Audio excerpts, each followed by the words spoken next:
आज हमारा लेक्चर 2 है नाउन का। इसमें हम बात करेंगे noun and its qualifying words और नाउन एंड एडजेक्टिव और फिर नाउन वर्सेस वर्ब, यानी कंफ्यूजिंग वर्ब और नाउन जो है उनके हवाले से। तो इसमें हम रूल्स और एग्जांपल के मतलब बात करेंगे। तो दोस्तों बढ़ते हैं वीडियो की जानिब। दोस्तों सबसे पहले बात करें noun and its qualifying words. Qualifiers are the words that represent the quantity और number of a noun. Some nouns are numbered like people while whereas some nouns are measured like sugar. According to the rule, there should be an agreement between noun and its quantifier. A large number of people, one should not eat much sugar. अब जो है जी numerable कौन से हैं और measurable कौन से हैं और कॉमन कौन से हैं। न्यूमरेबल जो है नंबर है और मेजरेबल अमाउंट है, और मैनी जो है वो न्यूमरेबल है और मच जो है मेजरेबल है।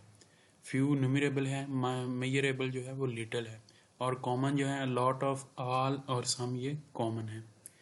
यानी मैनी जहाँ पर हम किसी चीज़ की गिनती कर सकें, उसे काउंट कर सकें, तो वहाँ पर मैनी आएगा। और मच जहाँ पर किसी चीज़ को मेजर करना हो तो उसके साथ हम मच लगाएंगे, यानी शुगर के साथ मच आएगा और पीपल के साथ मैनी आएगा। और noun count, non count nouns as count nouns, यानी सिंगुलर प्लूरल नाउन और singular plural verbs. Some non-count nouns can be made countable to refer to one or more quantities of an uncountable noun expression, such as a piece of, a bit of, a drop of, a glass of, an atom of, a sheet of, a slice of, a packet of, a grain of, a loaf of. All words for containers and measures must be used. For example देखते हैं, I bought you a chocolate, I bought you a bar of chocolate, there is a milk in the fridge for you, there is a little milk in the fridge for you. I think we will need cement for the patio. I think we will need 5 bags of cement for the patio. तो यहाँ पर हमने non countable nouns को countable nouns बना दिया, कुछ जो है लफाज का जो फ्रेज का ऐड करके, जिनमें जैसा कि piece of, a bit of, drop of, ऐसे जो अल्फाज हैं। नेक्स्ट बढ़ते हैं noun and adjective with the article the.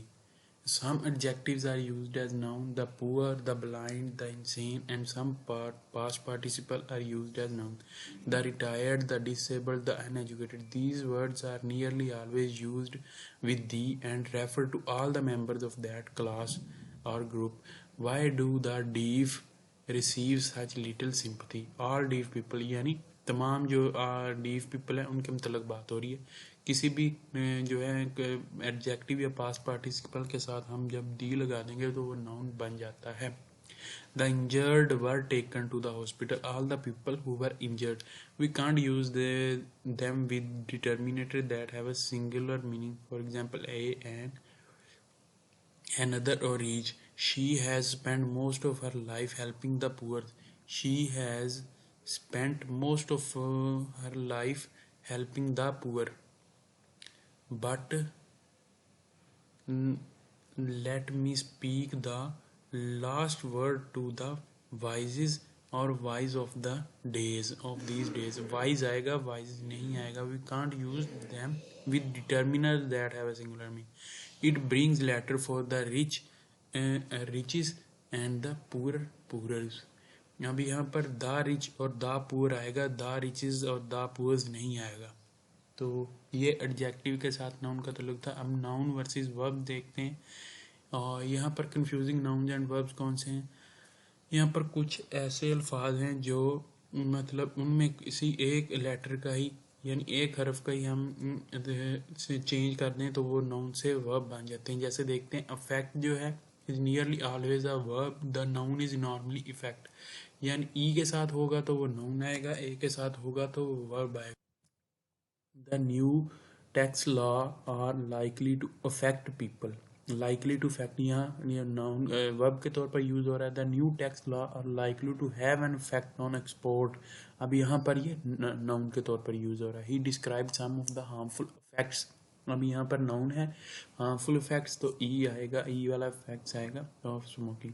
Advice जो सी वाला है वो नाउन है, अगर उसमें एस आ जाएगा सी की जगह तो वो वर्ब बन जाएगा। She gives really good advice, I would strongly advise against making a sudden decision. यहाँ पर जो है एडवाइस जो है वो एस वाला है, तो इसका मतलब है ये वर्ब यूज हुआ है।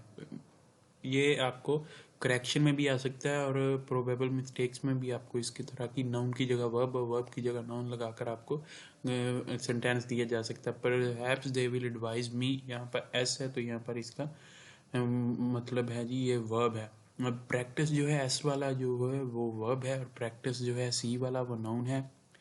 अब यहाँ पर देखते हैं, I need to practice playing guitar more, I learn a lot at that practice session. Practice session जो है वो वर्ब है तो यहाँ पर प्रैक्टिस सेशन सी आएगा। हाफ और हाफ जो है if they defend better they can have the amount of goals they कंसीड।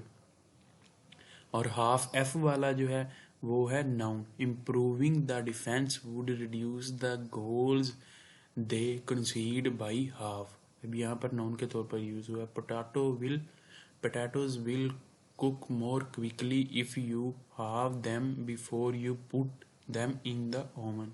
अब यहाँ पर HALVE हाव आएगा तो यहाँ पर इसका मतलब है ये वर्ब के तौर पर यूज हो रहा है। बात जो है वो नाउन है और बात के आगे ई लगा देंगे बैथ तो वो वर्ब बन जाएगा। He took a bath, the children like to bath in rain, he could not have had a bath for at least 2 months।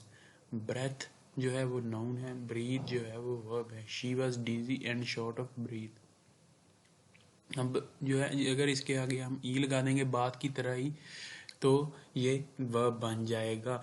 She was dizzy and short of breath, यहाँ पर ये है नाउन के तौर पर यूज हो रहा है। इन्वेल्प जो ई वाला है वो नाउन है, इन्वेल्प ई के बगैर जो है वो वर्ब है। Put the envelope on the table, he received into an inside he reached into an inside coat pocket and withdraw a small sealed envelope। अब यहाँ पर भी ई है तो यहाँ पर ये नाउन के तौर पर यूज हुआ है। तो दोस्तों यही थी आज की वीडियो, इसमें हमने बात की नाउन और उसके क्वांटिफाई वर्ड्स के मतलब, नाउन और एडजेक्टिव के मतलब, और उसके बाद हमने बात की कंफ्यूजिंग नाउन एंड वर्ब्स के मतलब। दोस्तों उम्मीद करता हूँ आपको वीडियो पसंद आई तो लाइक कीजिएगा, शेयर कीजिएगा। अगर आप इस चैनल पर नए हैं चैनल सब्सक्राइब कर लें, साथ इस वीडियो को लाइक कर दें। इस वीडियो में इतना मिलते हैं नई वीडियो के साथ। अपना बहुत सारा ख्याल रखिएगा, तब तक के लिए अल्लाह हाफिज़।